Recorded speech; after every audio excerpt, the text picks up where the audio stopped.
Hallelujah, praise the lord. Mister यीशु के जिंदा और मुकद्दस नाम में आप सबकी सलामती हो। खुदा उनके जिंदा कलाम में से पैदाइश की किताब उसका चौथा बाब उसकी चौथी आयत पर हम गौर करेंगे कि हदिया के बारे में जो टॉपिक है कि खुदा किस हदिया को पसंद करता है। तो मेरे अजीजों, कलाम वाज करने से पहले मैं आप सबसे रिक्वेस्ट करना चाहता हूं कि इस मेरे YouTube चैनल को सब्सक्राइब भी कीजिए और शेयर, लाइक और कमेंट्स भी कीजिए ताकि दूसरों तक भी खुदा की आवाज पहुंच सके। हालेलुया जी। खुदा के कलाम में जो मरकूम है, और हाबल भी अपने भेड़ बकरियों के कुछ पहलौठे बच्चों का और कुछ उनकी चर्बी का हदिया लाया, और खुदा ने हाबल को और उसके हदिया को मंसूर किया, पर कायन को और उसके हदिया को मंसूर न किया। इसलिए कायन नहायत गजबनाक हुआ और उसका मुंह बिगड़ा। और खुदावन ने कायन से कहा, तू क्यों गजबनाक हुआ और तेरा मुंह क्यों बिगड़ा हुआ है? अगर तू भला करे तो क्या तू मकबूल ना होगा, और अगर तू भला ना करे तो गुनाह दरवाजा पर दबका बैठा है। खुदा उनके जिंदा कलाम का पढ़ा, सुना, समझा और कबूल किया जाना हम सब के लिए बाइस बरकत हो। आमीन, हालेलुया जी। इस कलाम में दो शख्सियत हमें मिलती हैं, एक कायन और दूसरा हाबल। जब आदम और हवा ने बागे अदन में गुनाह किया तो खुदा ने उन्हें बागे अदन से निकाल दिया। उसके बाद ये दोनों बेटे पैदा हुए, पहले कायन फिर हाबल। तो देखिए, जब वो बड़े हुए और कायन जो था वो किसान था और हाबल भेड़ बकरियां का चरवाहा था। देखिए, ये दोनों अपने हदिया जात जो है ना वो खुदा उनके पास लेके आते हैं। तो देखिए, कायन अपने बीज का यानी अपनी फसल का हदिया लेके आया खुदा के सामने। देखा है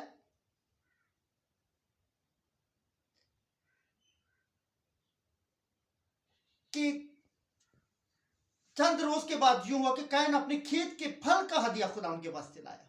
क्या? फल का हदिया। और हाबल अपने भेड़ बकरी के कुछ पेलोठे बच्चों का और कुछ उनकी चर्बी का हदिया लाया, और खुदा ने हाबल को और उसके हदिया को मंसूर किया। देखिए, आज खुदा दिल पर नजर करता है मेरे शिशु। ये लाजमी नहीं कि हम लाखों दे तो फिर खुदा कबूल करेगा, या करोड़ों या हजारों हों। अगर हमारे पास दो दमड़ियां भी हैं लेकिन हम रहे खुदा में, हम खुदा की राह पर चलते हैं, उसके डर खौफ में रहे, हाबल की तरह जो दिल से खुदा उनके लिए हदिया लेके आया, अपनी भेड़ बकरी और कुछ चर्बी का। लेकिन कायन दिल से खुदा का तालिब नहीं था। वो सिर्फ एक फॉर्मेलिटी उसने पूरी की कि वो अपने खेत में से फल का हदिया लेके आया, लेकिन दिल से नहीं। वो दिल से खुदा का तालिब नहीं था। खुदा कुर्बानी नहीं बल्कि रहम पसंद करता है। खुदा हुक्म मानना पसंद करता है। तो देखिए,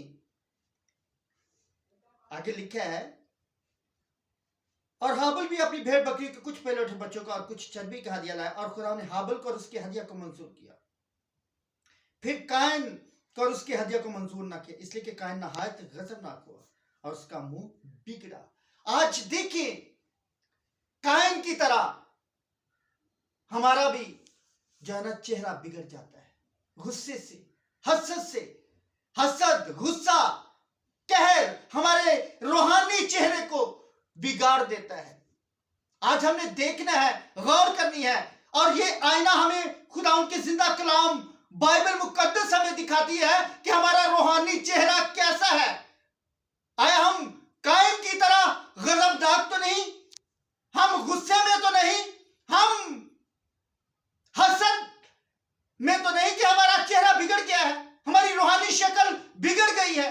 इसलिए मेरे अजीजों, आज हमने कायन के माने नहीं बनना, हमने हसद से नहीं भरना अपने आप को, हमने गुस्से से मुलव्वस नहीं करना अपने आप को, हमने अपने चेहरा को नहीं बिगाड़ना, बल्कि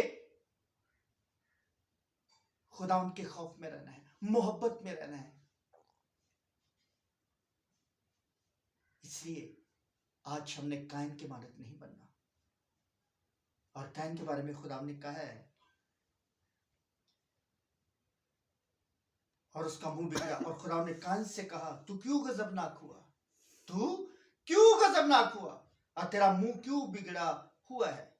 अगर तू भला करे तो क्या तू मकबूल ना होगा। खुदा हमसे भलाई चाहता है, हम भलाई करें, हम अच्छे काम करें, अच्छाई करें, हम राह रास्त पर चले, हम खुदा के कवानीन पर अमल करें, उसके वफादार और ताबेदार रहें,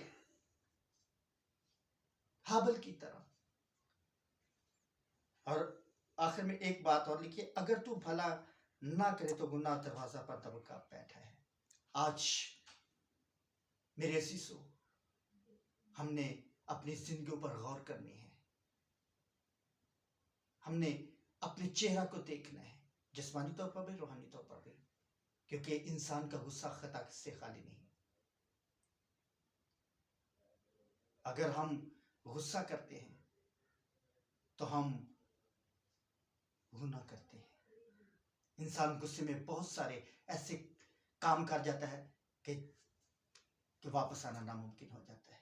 हसद में हम लड़ाई झगड़ा करते हैं, गाली गलौज करते हैं, लान तान करते हैं, हम बहुत सारे ऐसी बातें कर जाते हैं जो हमें नापाक कर देती है, हमें हलाकत की तरफ लेके जाती है।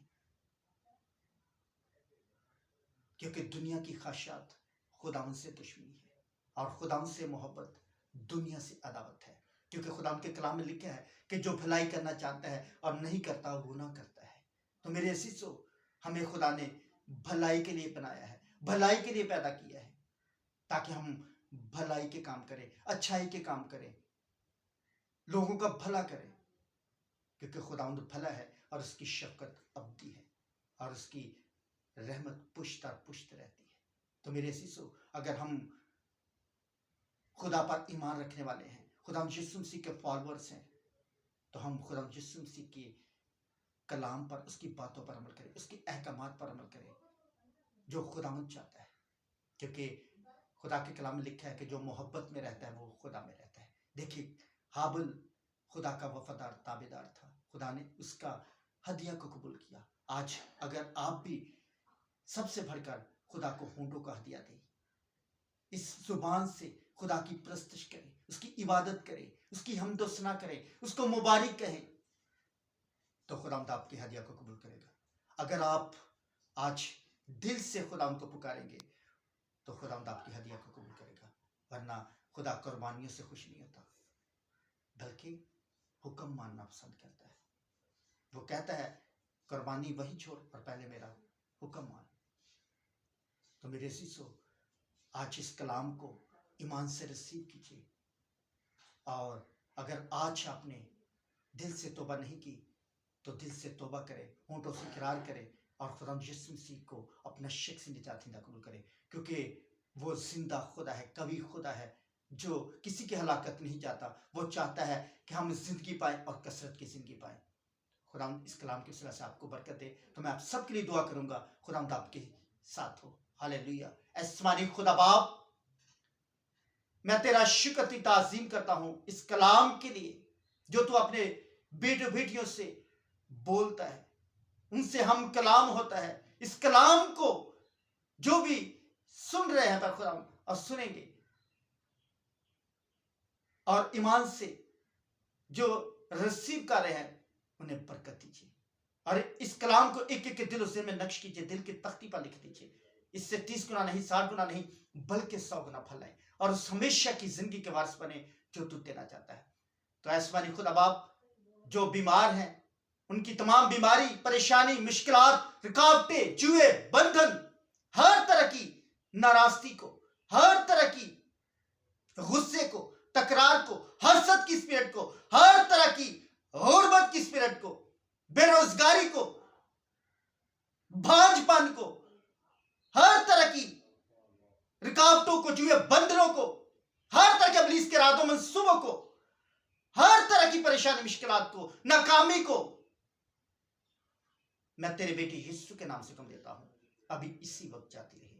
खुदा बाप, बेटे, रूह के नाम से जाती रहे। तो अभी इसी वक्त अपनी पाक रहूल को उसकी आग से भस्म कर दीजिए तमाम तस्वीरों को। हसद की स्पिरिट, गुस्से की स्पिरिट, नाराजगी की स्पिरिट तेरे बेटे यीशु के नाम से अभी इसी वक्त रिमूव हो जाए, रिमूव हो जाए। तेरी पाक रहूल की उसकी आग से भस्म हो जाए और मुकम्मल तौर पर एक एक को शिफा दीजिए और बरकत और बहाली और फतह सेलिब्रेट कीजिए और एक एक की जिंदगी में बिग मिरेकल्स को कायम कीजिए, बिग टेस्टिमनी को कायम कीजिए, ताकि सारा इज्जत ऑनर चला तेरे बेटे यीशु के नाम को। आमीन।